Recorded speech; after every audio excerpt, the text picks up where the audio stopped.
Kitchen renos are intense. Hi. If you're here, that means you're watching the first of many room makeovers for the house we just bought. I had this idea to turn this little house into a short-term rental like an Airbnb, so hopefully you'll stick around so you can see the transformation of it all. If you want to subscribe to keep up with everything that's in the works, I would love that. I did a little house tour in my previous video to show how everything looks now, so if you haven't watched that yet and you want to check it out, I'll put a link to it in the description box below. Anyway, I'm going to start with the kitchen because it's going to take the most amount of work, but it's also going to take the most amount of money, so that'll dictate how much I have left over in the budget for the rest of the house.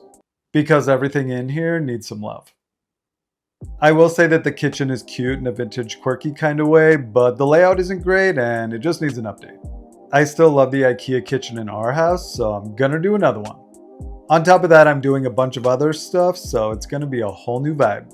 So before I blab on for forever, let's get to it.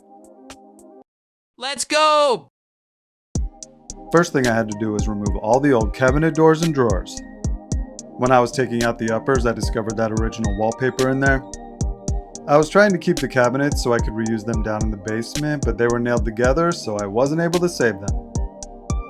Then I took out the backsplash with a crowbar and a hammer, and then I went in on the lower cabinets. I wanted to keep a piece of the wallpaper, but it was like fused to the wall, so I just ended up scraping it all off the plaster. Then I removed this portion of the wall where it was super chunky from the old tile mortar, so it would make my life easier when I was installing the new tile later. And this lower portion for the new plumbing. Then I moved to the other side to get rid of those built-ins. This cabinet came out in one piece, which never happens, so I was into that. From there I took out the old quarter round. This definitely needed to go. And then the flooring. I uncovered a bunch of layers here. It went from the 2000s to the 80s laminate to the 40s. I gotta say I love the original flooring, but it had some missing pieces, so I couldn't keep it. And it also smelled weird. Morning. It's actually a little bit over a week later, but I had to have the electrician and plumber in to do their thing. It turns out all that is going to cost a lot more than I was expecting. The house needs a new electrical panel, which costs a lot, and a lot of the plumbing needs an update because it's super old and not up to code. This definitely isn't great news with the budget I have for the rest of the house, but it is what it is. So yeah, now that you know what's up, I'm going to head over there so I can start installing the drywall. I started by cutting some 2x4s to scab onto the existing studs in the wall. I used 1/2-inch drywall, so I made sure the new wood was installed at that depth so everything will be flush once it was in. Same goes for the other side. My electrician Tyler gave me a bunch more electrical outlets, so I'm into that. From there was mudding and taping all the seams. I had to do about 3 coats of mud to get it to where I was happy. It was all going to be covered up, but I still wanted it to be legit. Then I started wet sanding. I like doing it this way since it's way less dusty. But I did have to pull out my sander to knock down some paint layers and nail holes from where the old upper cabinets used to be. Luckily, my friend Arielle sent me a bandana from her company 4Rabbit, which helped me not breathe in all that dust. Not only did it help protect me while I was working, but it's also a cute little accessory. This bandana is called Loose Screws, and it literally holds loose screws among other things. She makes a bunch of styles and colors, a lot of them are even games, so you gotta check them out.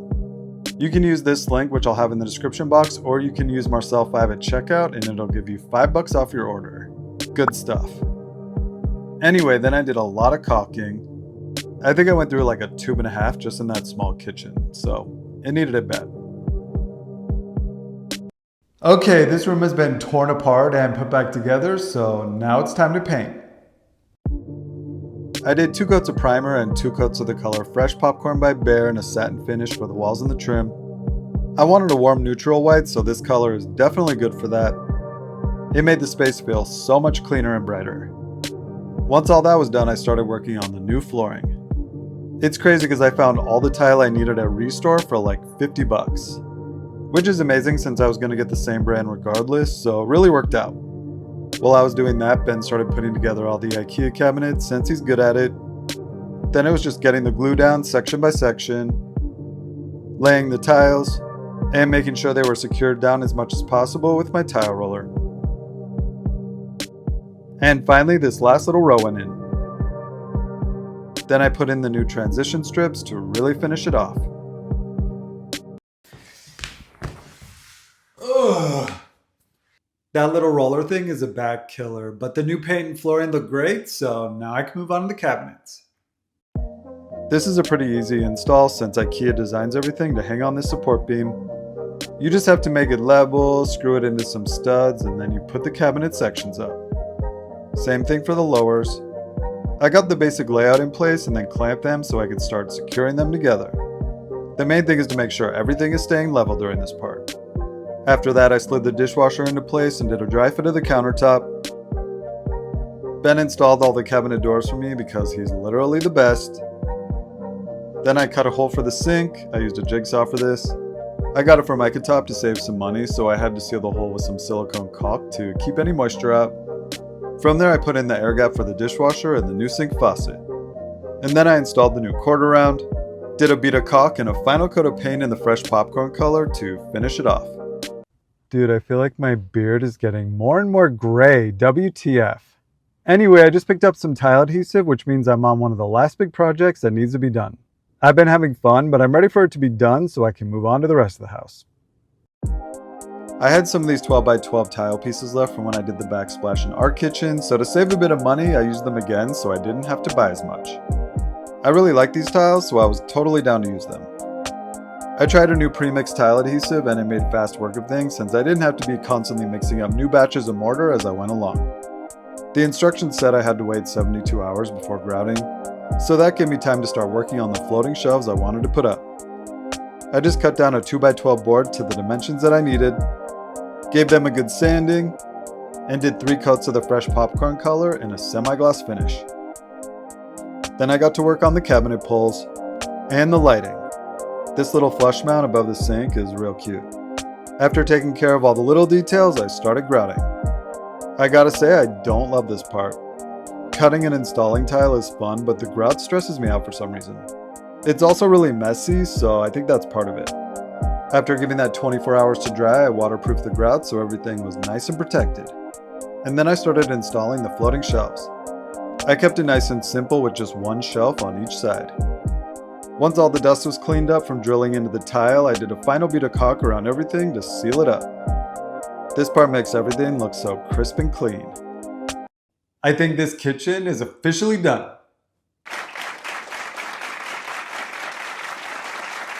Thank you. Thanks.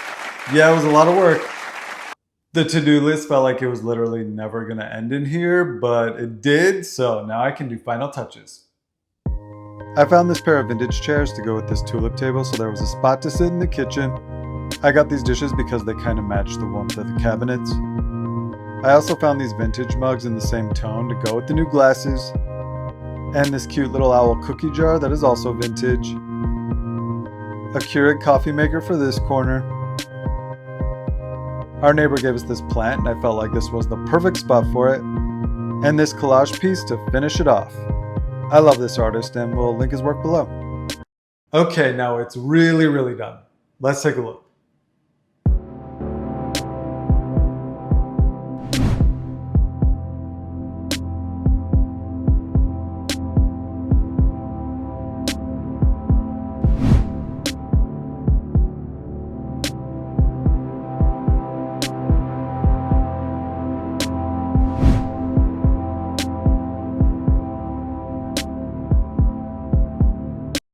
I know this video took way too long to come out, so hopefully you're into how it all came together.